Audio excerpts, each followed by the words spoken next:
ஜெபிப்போம். அன்பும் இரக்கமுள்ள பரலோக தகப்பனே, மனமகிழ்ச்சியான இந்த காலை வேளைக்காக நன்றியோடு ஸ்தோத்திரிக்கிறோம். தினந்தோறும் அரை மணி நேரம் உடைய பாதத்திலே அமர்ந்து நாங்கள் தியானிக்கிற கிருபையை தந்தீர், அதுக்காக ஸ்தோத்திரிக்கிறோம். நோக்கி பார்க்கிற தயவு தந்தீர், அதுக்காக ஸ்தோத்திரிக்கிறோம். ஆண்டவரே, நாங்கள் நிற்பது நிர்மூலமாகாமல் இருப்பது கர்த்தருடைய கிருபையே, உடைய இரக்கங்களுக்கு முடிவில்லை. இந்த காலை தோறும் புதிதாக இருக்கிறதுக்காக ஸ்தோத்திரம். எல்லாரும் வாய்களை திறந்த ஆண்டவரே, கடந்த இரவு எங்களுடைய தேவைகள் எல்லாவற்றையும் சந்தித்து எங்கள் வியாதிகள் எல்லாம் நீக்கி எங்கள் பிராணனை அழிவுக்கு விலக்கி மீட்டு நன்மையினாலும் கிருபையினாலும் முடி சுற்றினதுக்காய் ஸ்தோத்திரம். பெற்றோர்களை பாதுகாத்ததுக்காக நன்றி. பிள்ளைகளை அரவணைத்ததுக்காய் ஸ்தோத்திரிக்கிறோம். ஆதரித்ததுக்காய் ஸ்தோத்திரம். கணவன் மனைவிக்குள்ளே பரஸ்பர உறவை வலுப்படுத்தினதுக்காய் ஸ்தோத்திரம். வேலை தளத்திலே அமைதி கொடுத்ததுக்காய் ஸ்தோத்திரம். பிஸ்னஸில் அதோடைய கரம் இருந்ததுக்காய் ஸ்தோத்திரம். வியாதியஸ்தர் மேலே நம்முடைய மனதுருக்கம் இருந்தமைக்காய் ஸ்தோத்திரம்.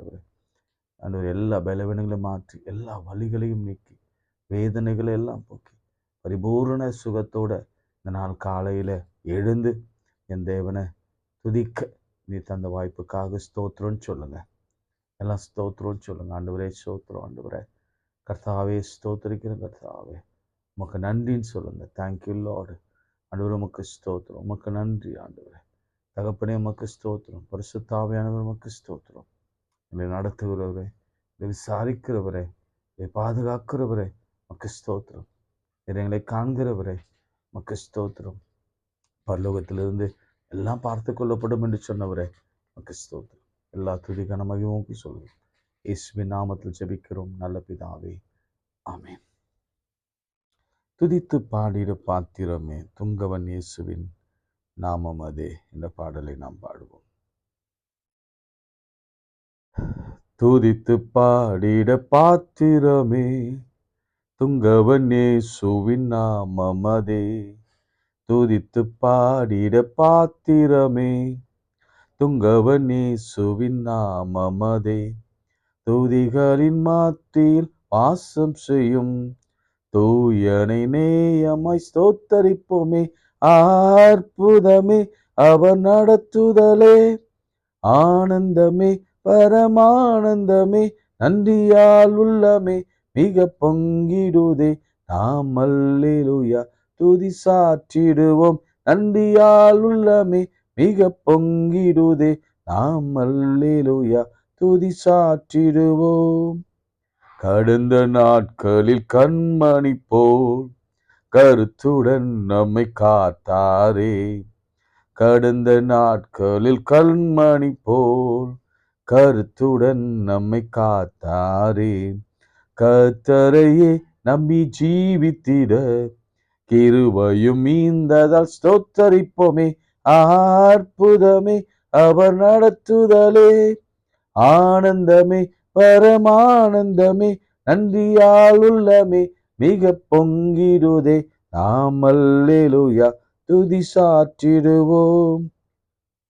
அக்கினி ஊடாய் நடந்தாலும் ஆழியின் தண்ணீரை கடந்தாலும், அக்கினி ஊடாய் நடந்தாலும் ஆழியின் தண்ணீரை கடந்தாலும், சோதனையோ மிக பெருகினாலும் ஜெயம் நமக்கீந்ததால் ஸ்தோத்தரிப்போமே.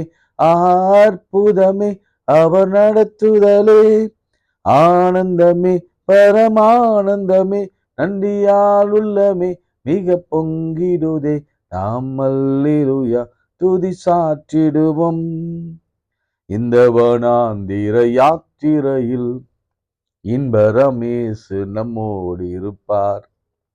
இந்த வனாந்திர யாத்திரையில் இன்பரமேசு நம்மோடு இருப்பார்.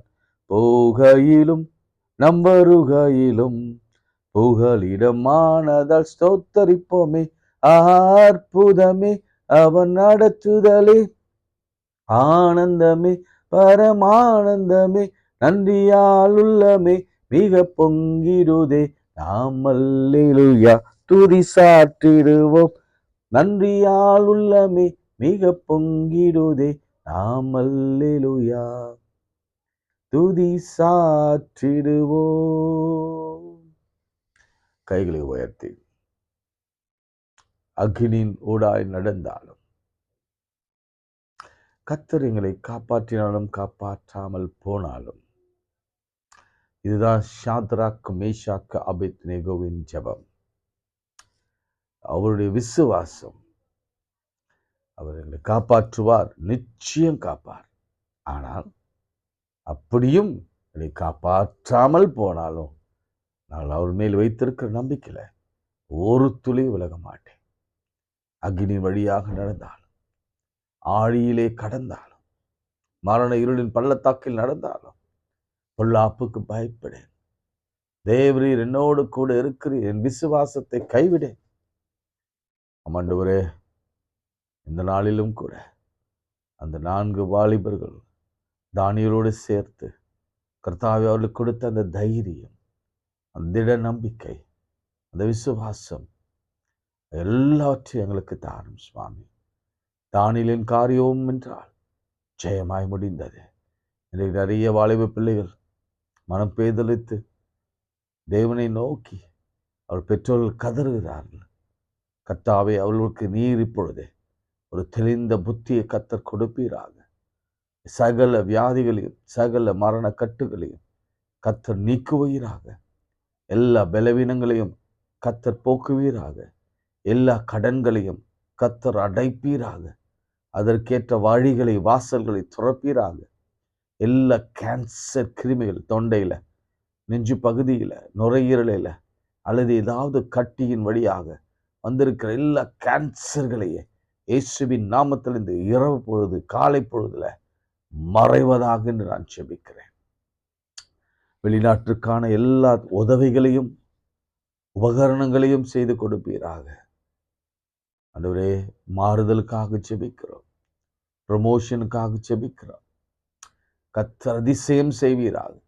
இந்த ஒரு நல்ல செய்தி காதுகள் பட உதவி செய்யும். அது மாத்திரமல்ல, சிறு குழந்தைகள் மீது நம்முடைய கருணையின் கரம் இருக்கட்டும். அவர்களை ஒரு தீங்கும் அணுகாதபடி என் தேவன் அவளை காத்து நடத்துவீராக.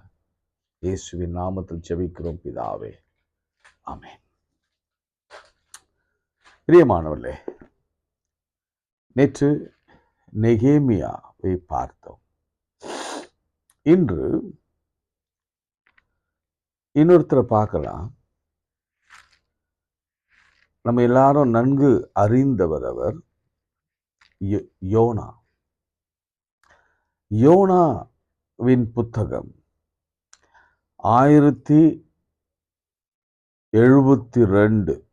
யோனா முதலாம் அதிகாரம், ஃபர்ஸ்ட் ஜோனா சாப்டர் 1.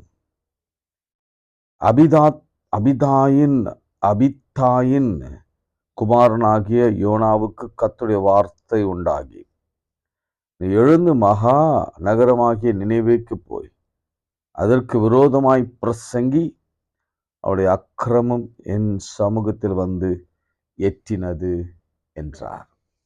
சரி, இவர் என்ன செய்யறார் பார்க்கலாம். அப்போது யோனா கர்த்தருடைய சமூகத்தினின்று விலகி தர்ஷீசுக்கு ஓடி போகும்படி எழுந்து யோப்பாவுக்கு போய் தர்ஷீசுக்கு போகிற ஒரு கப்பலை கண்டு கூலி கொடுத்து தான் கர்த்தருடைய சமூகத்தினின்று விலகும்படி அவளோடு கூட தர்ஷீசுக்கு போக கப்பல் ஏறினான். கவனிங்க, இன்னைக்கு இந்த ஃபாஸ்டிங் பற்றி நம்ம பேசிட்டு வரோம். நெகேமியா ஃபாஸ்டிங்க. இப்போ யோனா ஃபாஸ்டிங்கை பார்க்கலாம்.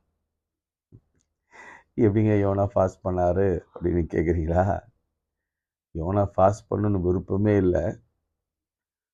ஆண்டவர் தான் அவனை சாப்பாடு கொடுக்காம, தண்ணி கொடுக்காம 3 நாள் மீன் வயிற்றில் வைத்து ஃபாஸ்டிங் இருக்க வைத்தார்.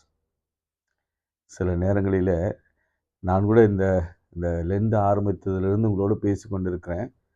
யாராவது ஃபாஸ்டிங் இருங்க, இறைச்சி சாப்பிடாதீங்க தானியலை போல், அல்லது ரொம்ப ஸ்பைசி ஃபுட்ஸு சாப்பிடாதீங்க தானியலை போல்.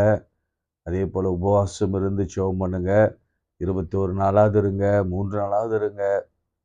அல்லது 10 நாளாக இருங்க, 30 நாளாக இருங்க, இல்லை 40 நாள் இருங்க, அல்லது நெகேமியாவை போல 4 மாதமும் வேதனையோடு இருந்தால இந்த மாதிரிலாம் இருங்க. ஏனென்றால் சில காரியங்கள் நாம் உபவாசத்தினாலும் ஜெபத்தினாலும் தான் பெற்றுக்கொள்ள முடியும். அதுதான் இயற்கை நீதி. அதுவும் கர்த்தருடைய சட்டம், கர்த்தர் வகுத்த ஒரு சட்டமாக இருக்கிறது. அதனால அது அது என்னன்னா நமக்கு நன்மையும் அதே சமயத்தில் நமக்கு ஆசீர்வாதமும், நம்முடைய சரீரத்திற்கு ஒரு நல்ல பலனும், நம்முடைய ஆவிக்கு ஒரு நல்ல முதிர்ச்சியும், கர்த்தரோடு கூட இணைவதில் கிட்ட கிட்ட கிட்ட கிட்ட கிட்ட போவதில் அது எவ்வளோ பெரிய ஆனந்தம் இல்லை? அட்லீஸ்ட் இந்த லெந்து நாட்கள்லாவது சிகரெட் குடிக்காம, சாராயம் குடிக்காம, தவறுகள் செய்யாம, கர்த்தருக்கு விரோதமாய் பாவம் செய்யாம இருப்பது எவ்வளோ பெரிய பாக்கியம் இல்லைல்ல? ஒரு நாளிலே கர்த்தர் எல்லாவற்றையும் அருவருத்து விட்டு விடும்படி அவர் செய்வார். இப்போ யோனாவை நீங்க பாருங்க, இதுதான் இன்னைக்கு ஒருவேளை நம்ம அந்த மாதிரி சுச்சுவேஷன்ல கொண்டு வந்து நிறுத்தி ஒரு 3 நாள் நம்மளை பட்டினி போட்டான்னு வச்சுங்களேன், நம்ம நிலைமை என்னன்னு யோசிச்சு பாருங்க.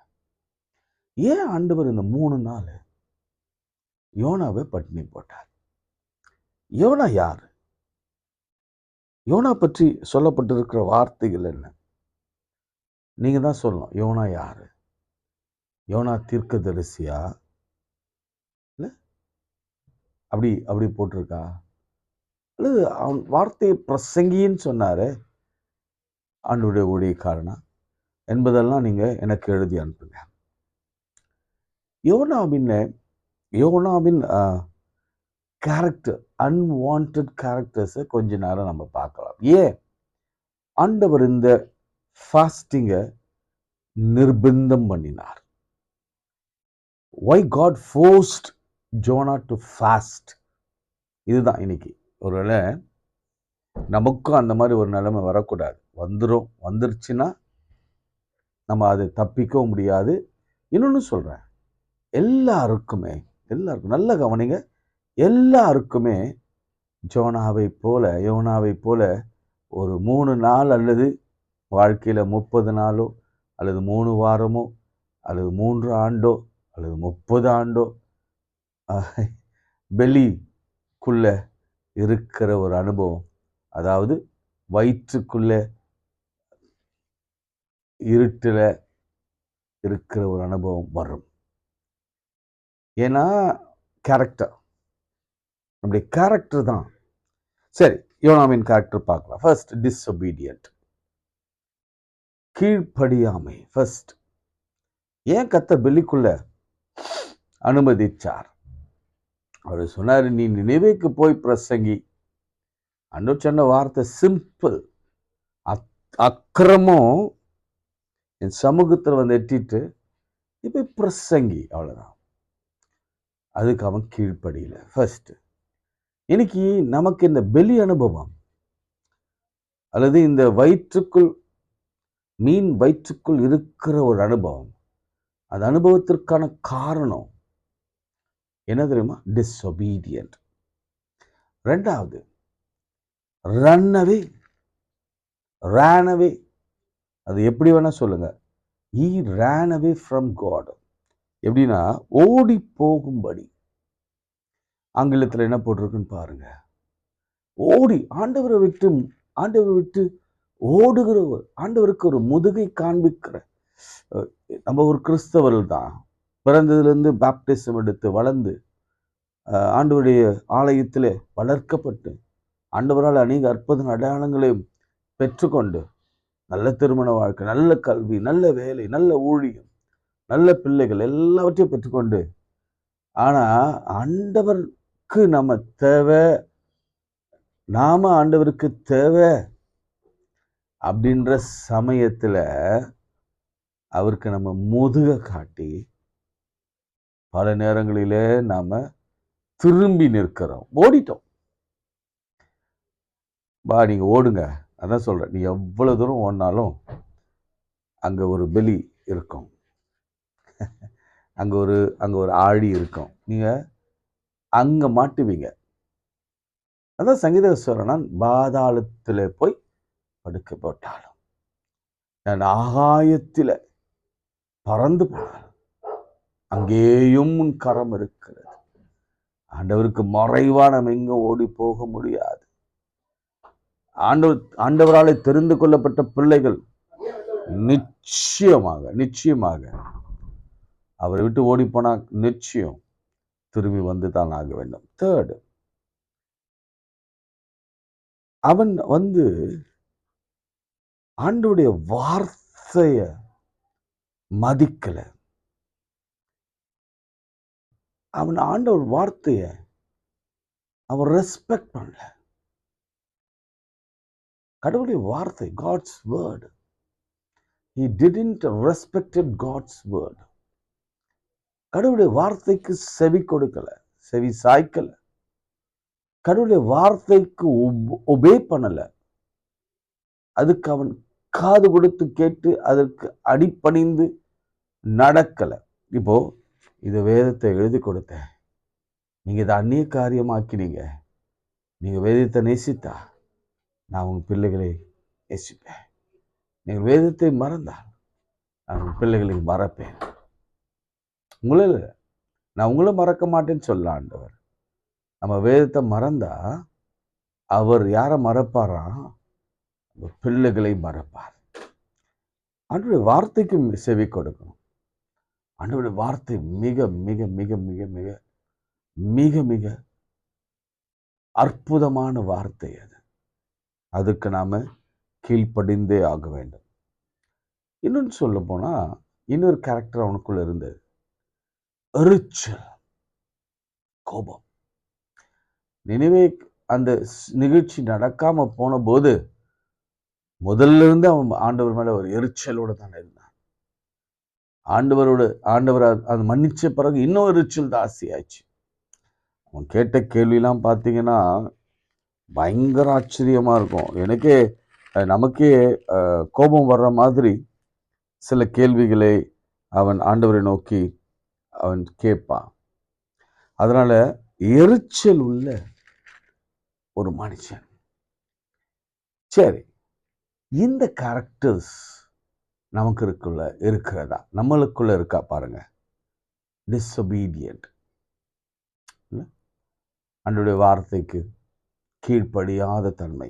இரண்டாவது, கொஞ்சம் பின்மாற்றம், ஓடி போயிட்டோம். பின்மாற்றம், ஆதி அன்பை விட்டுவிட்டோம். நல்ல கவனிங்க, இந்த லெந்து காலங்களில நம்ம ஆண்டவரை நோக்கி வரணுமே தவிர ஆண்டவரை விட்டு ஓடி போனா நஷ்டம் நமக்கு தான், அவருக்கு அல்ல. ஆண்டவரோடு கூட பயணம் பண்ணா லாபம் நமக்கு. அதனால தயவு செய்து உங்களுக்கு சொல்றேன், நீங்க எவ்வளவு தூரம் போனாலும் சரி, நீங்க ஆண்டவர் இடத்துல வந்துருங்க. லெந்து காலங்களில வந்துருங்க. மூன்றாவது, உங்கள் எரிச்சலை ஆண்டவர் பார்த்து கொண்டே இருக்கிறார். அது மாத்திரமல்ல, கர்த்தருடைய வார்த்தைக்கு கீழ்ப்படுகிறவர்களாக நாம் இருக்கிறோமா என்பதை பார்க்கலாம். சரி, இப்போ இன்னொரு காரியத்தை நான் சொல்லி ஜபிக்க விரும்புகிறேன். அதுக்கப்புறம் தான் நம்ம மற்ற காரியங்களை சிந்திக்க போகிறோம். சாரி, அவனுக்குள் இருந்த ஒரு 4 குணங்களை நான் சொல்லி காண்பிச்சேன். அதனால என்ன நடந்தது அப்படின்னு சொல்லும் பொழுது, ஆண்டவர் என்ன செய்தார்? இதெல்லாம் தெரியாமலையா அவனை அழைத்தார்? யோசிச்சு பாருங்க. இது எல்லாம் ஆண்டவருக்கு தெரியும். ஏனென்றால் ஆண்டவர் முன்னமே நம்ம இருதயத்தை ஆராய்ந்து அறிந்திருக்கிறவர். இந்த 17 வாசிக்கும் பொழுதுதான் எனக்கு ஆச்சரியமா இருந்தது. யோனா 1:17 அவள் தண்ணியில தூக்கி போடுங்க சொல்லி அவரே சொல்றாரு, நான் மாட்டிக்கிட்டேன், ஆண்டவர் என்னை பிடிச்சிட்டாரு, நான் ஆண்டவரை விட்டு தப்பி ஓட பார்த்தேன், பட் ஆண்டவர்கிட்ட நான் மாட்டிக்கினேன், இனி நான் உயிரோடு இருக்க எனக்கு விருப்பம் இல்லை, நீங்க என்ன கடல்ல போட்டுருங்க, மீன் சாப்பிட்டு நான் செத்துடுறேன், அல்லது கடலுக்குள்ள தண்ணியில முழுகி மூச்சு அரைத்து நான் செத்து போறேன், ஏன்னா ஆண்டவருடைய மிலார அல்லது ஆண்டவருடைய அடி என்னால் தாங்க முடியாது. ஆனால் நான் என்னை தூக்கி போட்டுருங்க என்று சொல்லி அவன் அவ்வளோ விரக்தியில் இருந்தான். கவனிங்க 17ஆம் வசனத்தை, யோனாவை விழுங்கும்படி ஒரு பெரிய மீனை கர்த்தர் ஆயத்தப்படுத்தி இருந்தார். அப்போ இந்த இந்த சூழ்நிலை எல்லாமே ஆண்டவர் அறிந்திருக்கிறார். ஒவ்வொரு ஒவ்வொரு டேர்னையும் ஒவ்வொரு மூவியும் ஆண்டவர் அறிந்திருந்தார். எப்போ ஆண்டவர் அவனிடத்துல பார்த்து நீ போன்னு சொன்னாரோ அப்பயே யோனாவை பத்தி தெரியும், இவன் போக மாட்டான். எப்போ ஆண்டவர் பார்த்து நீ போய் பிரசங்கம் பண்ணு அப்படின்னு சொன்னாரோ ஆண்டவருக்கு தெரியும், அவன் பிரசங்கம் பண்ண மாட்டான். இப்போ லெசன் நினிவே மக்களுக்கு மாத்திரம் அல்ல, யோனாவுக்கு தான் ஒரு பாடம், ஒரு பரீட்சை, ஒரு சோதனை. பிரியமானவர்களே, ஊழியக்காரர் விதிவிலக்கல்ல. நீங்க நல்லா ஜெபம் பண்ணலாம், நல்ல வேதம் வாசிக்கலாம், அந்நிய பாஷை பேசலாம், நல்ல பாட்டு பாடலாம், வர்ஷிப் பண்ணலாம், ஊழியம் பண்ணலாம், ஊழியத்துக்கு கொடுக்கலாம், ஆலயத்தில் பொறுப்பில் இருக்கலாம், என்ன வேணா இருக்கலாம். உங்களை ஆண்டவர் எக்ஸ்கியூஸ் பண்ணிடுவான்னு மாத்திரம் நினைக்காதீங்க. அப்படிலாம் நினைக்காதீங்க. இல்லை அவர் ஊழியம் பண்ணுறாரு, அவருக்கு ஒரு சின்ன ப்ரிவிலேஜ் இருக்கு, ஆண்டவர் அவனை காப்பாற்றிடுவார், அல்லது அவனை ஒன்றும் சொல்ல மாட்டார் அப்படின்னு நினைக்காதீங்க. நாம மற்றவர்களை பற்றி பேச அதிகாரம் இல்லையே தவிர ஆண்டவர் நம்முடைய தவற்றை உணர்த்த, அவர் எந்த வழியும் பயன்படுத்த அவருக்கு அதிகாரம் இருக்கிறது. ஏனென்றால் அவருடைய சேவகர்கள் நாம, அவருடைய பிள்ளைகள் சொல்வதற்கு இல்லை, நான் எப்பவுமே சொல்வேன், நம்ம சர்வன்ட் தான். சில நேரங்களில் நம்ம பிள்ளைகளாக மாறுறோம், சில நேரங்களில் பல நேரங்களில் நம்ம அவருடைய சர்வெண்ட்டாக தான் இருக்கிறோம் என்பதை நம்ம ஒரு காலம் அந்த ரெஃபரன்ஸை கொடுக்கணும். பிள்ளைனா ரொம்ப செல்ல கொஞ்சம் அப்பாவே வாடா போடான்னு பேசுகிற அளவுக்கு போயிடக்கூடாது. அதே சமயத்தில் அந்த ரெஃபரன்ஸ் மதிப்பு இருக்கணும். ஒரு வேலைக்காரனுடைய மதிப்பு, ஐயா ஆயக்காரன் சொன்னார், உடைய சன்னிதானத்துக்கு வருவதற்கு நான் பாத்திரன் அல்ல, உடைய கூலிக்காரன் ஒருவராக என்னை வைத்துக் கொள்ளும் என்பேன் என்பதுதான். அதனாலதான் சொல்றேன், ஆண்டவருக்கு எல்லாம் தெரியும். என் நினைவை அறிந்திருக்கிறார், தூரத்திலிருந்து அறிந்திருக்கிறார். உங்கள் நினைவை அறிந்திருக்கிறார், தூரத்திலிருந்து அறிந்திருக்கிறார். அதனால் ஆண்டவரிடத்திலிருந்து நமக்கு தப்பித்துக்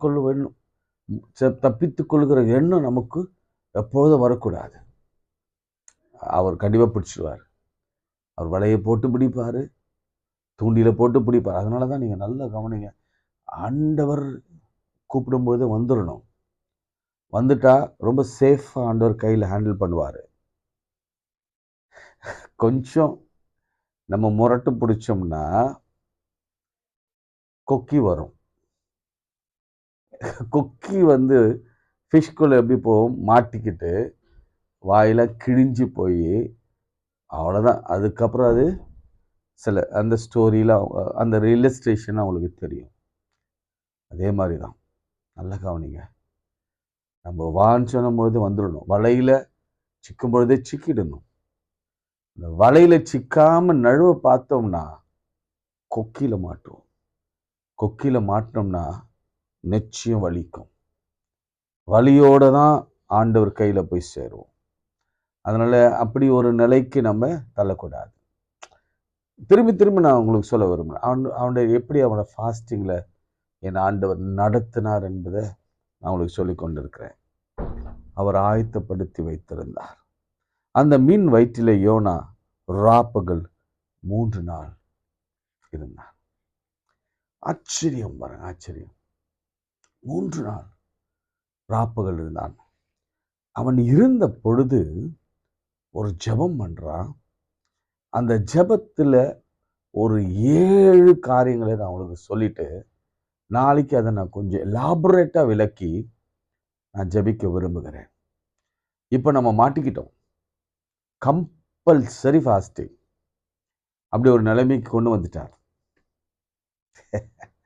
ஜுரம் வந்துருச்சுன்னு வச்சிங்களேன், ரசம் அல்லது கஞ்சி குடிச்சு தான் ஆகணும். ஆண்டவர் சொல்லுவார், டேய் நான் உன்னை அப்பயே ஃபாஸ்டிங் இருக்க சொன்னேன்ல, இருந்திருந்தா ஜுரம் வந்திருக்குமா? நான் சிம்பிளாக சொல்கிறேன். ரைட்? அல்லது பாருங்க, நம்ம உடலில் கொழுப்பு அடைத்திருக்கும் என்று சொன்னேன். ஏன்னா 2 டேஸில் நான் உங்களுக்கு சொல்லிக்கொண்டே வருகிறேன்ல. நான் அப்பயே உங்களுக்கு கத்திய கழுத்தில் வைக்க சொன்னேன். பெருந்தண்டியாக இருக்காதீங்கன்னு சொன்னேன். ஆனால் நீங்கள் கேட்கல. ஆனால் டாக்டர் உங்களுடைய மார்பில் கத்தி வைக்கிற அளவுக்கு நீங்கள் தான் கொண்டு வந்தீங்க. அப்போது சாப்பிட முடியாது. இல்லை, உடனே சொல்கிறாங்க, நீ அந்த 1 வீக் ஆப்ரேஷன் பண்ண 1 வீக்கு 15 டேஸு அதுக்கப்புறம் வெளியே வந்த பிறகு ஸ்ட்ரிக்ட் அட்வைஸ் டாக்டர் சொல்வார். நீங்கள் நான்வெஜ், ரெட் மீட் சாப்பிடக்கூடாது, ஃப்ரைட் ஐட்டம் சாப்பிடக்கூடாது. டேனியல் செய்தது தான். ஏன் அது முன்னாடியே செய்துட்டு இருந்தா தப்பிச்சிருக்கலாம்ல, கொக்கிலிருந்து தப்பிச்சிருக்கலாம்ல. சரி, இந்த அனுபவங்களை பார்க்கலாம். ஆண்டவரை விட்டு வெளியே போனால் ஏற்படுகிற அனுபவங்களை பார்க்கலாம். அவன் ஒரு ஜெபம் பண்ணுறான். அந்த ஜெபத்தில் இந்த அனுபவங்கள் இருக்கிறது. 7 எக்ஸ்பீரியன்ஸ் அனுபவங்கள். நெருக்கம். 2வது வசனம், முதல் பகுதி நெருக்கம். நாளைக்கு நான் அதை பற்றி எக்ஸ்பிளைன் பண்ணுறேன். நெருக்கம். யாரெல்லாம் நெருக்கத்தில் போய் கொண்டிருக்கிறீங்க? நெருக்கம்னா என்ன? நீங்கள் எனக்கு எழுதுங்க. நிறைய பேர் ரிப்ளை பண்ணுறீங்க, ஒரு சிலர் பண்ணுறதில்ல, பரவாயில்ல. வாட் இஸ் கால்டு நெருக்கம்? அதை பற்றி எழுதுங்க. 2வது பாதாளம். பாதாளம் அப்படின்னா என்ன? பாதாளம், அந்த வசனம் அதிலே வருது பாருங்களேன். பாதாளத்தின் வயிற்றிலிருந்து குக்குரலிட்டேன். பாதாளம். 2 காலங்களிலே நாம் தியானிக்க வேண்டிய சில காரியங்கள். அதே சமயத்தில் இந்த உபத்திரத்தின் வழியாக கடந்து போகிறவர்களுக்கு ஆண்டவர் என்று உதவி செய்ய போகிறார். நான் ஒவ்வொன்றா தனித்தனியாக நாளைக்கு ட்ரை பண்ணுறேன் எக்ஸ்பிளைன் பண்ணுறதுக்கு. ஒன்று நெருக்கம், 2வது பாதாளத்தின் அனுபவம், 3வது சமுத்திரத்தின் நடுமையமாகிய ஆழத்திலே நீரனை தள்ளிவிட்டு. சமுத்திரத்தின் நடுல ஆழத்துல என்னை தள்ளிட்டீங்க. இப்படி சொல்றேன், சமுத்திரத்தின் நடுவில் ஆழத்தில் இருக்கிற அனுபவம். 3rd, யார் அது? உங்களை பார்த்து தான் ஆண்டவர் பேசிக் கொண்டிருக்கிறார். 3வது, 4வது, உம்முடைய வெள்ளங்களும் அலைகளும் எல்லாம் என்மேல் புரண்டது. வெள்ளங்களும் அலைகளும் எல்லாம் என்மேல் புரண்டது. 4வது, யார் மேல பொருளது? கொஞ்சம் யோசித்து பாருங்க. 5வது வசனத்துல ஆழி என்னை சூழ்ந்து கொண்டது. ஆழினா என்ன?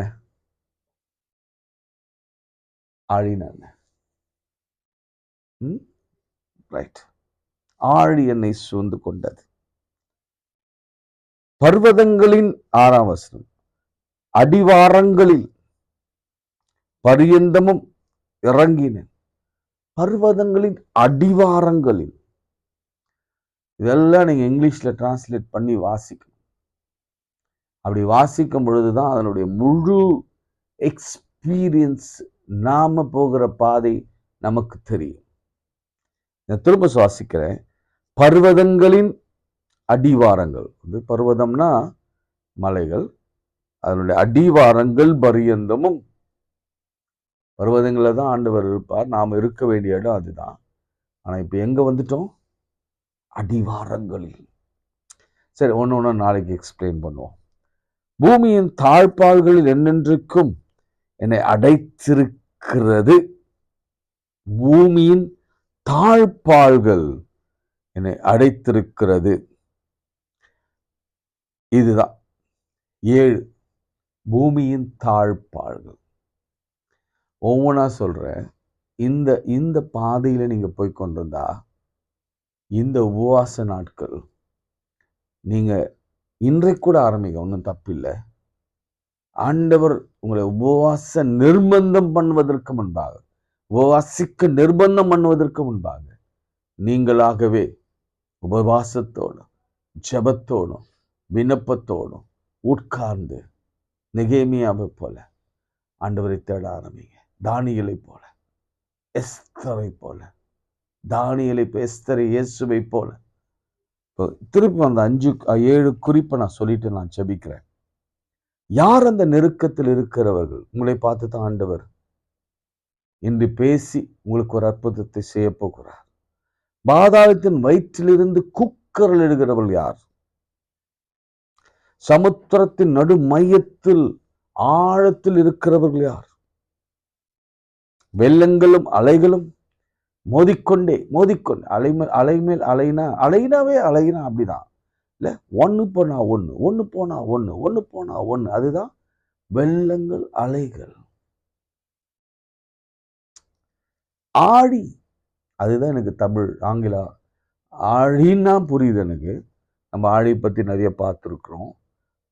இந்த சுழல் அப்படின்னு வரும்ல, அந்த ஆழின்னு நினைக்கிறேன். ஆங்கிலத்தில் என்னன்னு எனக்கு விளங்கலை. ஆனால் சுழல் திரும்ப திரும்ப திரும்ப திரும்ப, அது நியூ டெஸ்ட்மெண்ட்ல அது ஒரு வார்த்தை இருக்கும்னு நினைக்கிறேன். நம்ம நாளைக்கு பார்க்கலாம். போன்றோம் பர்வதங்களின் அடிவாரங்கள் மேல இருந்த நாம கீழே வந்துட்டோம், இறங்கினே. பூமியின் தாழ்பால்கள் என்னென்றுக்கும் அடைத்தே இருந்ததா, க்ளோஸ் பண்ணிட்டு. Every door has been closed, every door has been closed. அடைத்திருந்தது. சொல்லலாம். அன்புள்ள ஆண்டவரே, இந்த வேலைக்காக நன்றி செலுத்துகிறோம். யோனாவை போலதான் நாங்கள் இன்று இருக்கிறோம். இந்த யோனாவின் அனுபவங்கள், யோனாவின் கேரக்டர் தான் எங்க கேரக்டர். எங்களை வெளியே கொண்டு வாங்க, வெளியே கொண்டு வாங்க ஆண்டவரே. நோக்கி கதறுகிறோம், ஜெபிக்கிறோம், வேண்டுதல் செய்கிறோம். இன்று நிறைய பேர் வியாதி, கேன்சர், கிட்னி, மூளை, தோல், நுரையீரல், கல்லீரல், தொண்டையிலே கட்டி, முடக்குவாதம், நடக்க முடியாமல் வேதனையோடு இந்த வசனத்தை கேட்டுக்கொண்டிருக்கிறான். கர்த்தர் இன்று எழுப்புவீராக. இயேசுவின் நாமத்தினாலே, என் நாமத்தினாலே எதை கேட்டாலும் தருவேன் சொன்னவர் எழுப்புவீராக. பொருளாதார சிக்கல், கடன், இவற்றிலிருந்து எங்களை வெளியே கொண்டு வருவீராக. பிள்ளைகளின் கல்வி, சமாதானம், வேலை வாய்ப்பு, திருமணம், குழந்தை பேரு கிடைக்கும்படி உதவி செய்வீராக. 2 நாட்களிலே நல்ல அலைன் செட் ஆகணும். இதுதான் நல்ல நாட்கள், பரிசுத்தமான நாட்கள், அதிசயமான நாட்கள். இந்த நாட்களிலே நம்முடைய பிள்ளைகளுக்கு நல்ல அலைன் செட் ஆகட்டும். கணவன் மனைவி இணைந்து சந்தோஷமாய் வாழட்டும். பிரிந்தவர்கள் ஒன்றாக இணைட்டும். நல்ல நாட்கள். வேலை கிடைக்கட்டும் பாப்பா, உயர்வு வரட்டும், டிரான்ஸ்ஃபர் கிடைக்கட்டும், முன்னேற்றம், ப்ரமோஷன் வரட்டும். கர்த்தர் அப்படி செய்ய போகிற தயவுக்காய் ஸ்தோத்திரம்.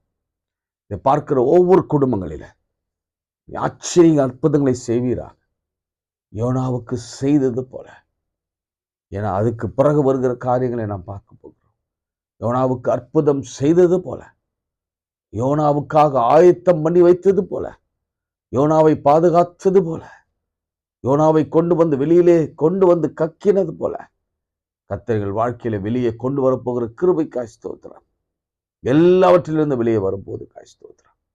இந்த நாளில் அது ஒரு நல்ல செய்தியாக என் காதில் கேட்கட்டும். அநேக சாட்சிகள் எழும்பட்டும். உடைய பிள்ளைகள் அநேகருக்கு ஷேர் பண்ணட்டும். உடைய பிள்ளைகள் சப்ஸ்கிரைப் பண்ணட்டும். உடைய பிள்ளைகள் அநேகருக்கு ஆசீர்வாதமாய் இந்த லெந்து காலங்களில் இருக்கட்டும். நாங்கள் கேட்டதும் கேட்க மறந்து அனைத்தையும் கூட்டித்தார். விசேஷமாக முதுமை நிமித்தம் கஷ்டப்படுகிற ஒவ்வொருவரையும் தொடுங்கப்பா, பலப்படுத்துங்க. இழப்புகள் மத்தியில் வாழ்கிறவர்களுக்கு ஆறுதலை, சமாதானத்தை தாங்க. இயேசுவின் நாமத்தில் ஜெபிக்கிறோம் பிதாவே, ஆமென். ஆண்டவராகிய இயேசு கிறிஸ்துவின் கிருபை, பிதாவாகிய தேவனுடைய அன்பு, பரிசுத்தாவின் ஐக்கியம் நம் அனைவரோடும் இன்னும் சதா காலங்களிலும் ஆண்டவருடைய வருகை மட்டும் இருப்பதாக. ஆமென். God bless you. God bless.